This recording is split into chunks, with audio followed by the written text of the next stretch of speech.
தமிழ்நாடு துணை முதலமைச்சரும் திமுக இளைஞரணி செயலாளருமான உதயநிதி ஸ்டாலின் இன்று தனது 49வது பிறந்த நாளை கொண்டாடுகிறார். இதனையொட்டி சென்னை மெரினா கடற்கரையில் உள்ள மறைந்த முன்னாள் முதலமைச்சர்கள் அண்ணா, கருணாநிதி நினைவிடங்களில் மலர் தூவி மரியாதை செலுத்தினார். அப்போது அமைச்சர் TRB ராஜா உள்ளிட்ட திமுக நிர்வாகிகள் உடன் இருந்தனர்.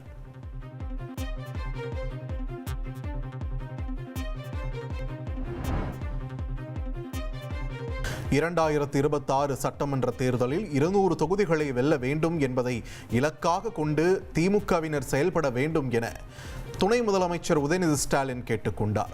தனது 49வது பிறந்த நாளையொட்டி சென்னை வேப்பேரி பெரியார் திடலில் நடைபெற்ற நலத்திட்ட உதவிகள் வழங்கும் நிகழ்ச்சியில் அவர் கலந்து கொண்டார். அப்போது மீண்டும் திராவிட மாடல் ஆட்சி அமைய வைப்பதே நீங்கள் எனக்கு தரும் பிறந்தநாள் பரிசு என்று தொண்டர்களிடம் கேட்டுக்கொண்டார். SIR படிவங்களை பூர்த்தி செய்து கொடுப்பதை திமுகவினர் உறுதி செய்து கொள்ள வேண்டும் என்றும் அவர் அறிவுறுத்தினார்.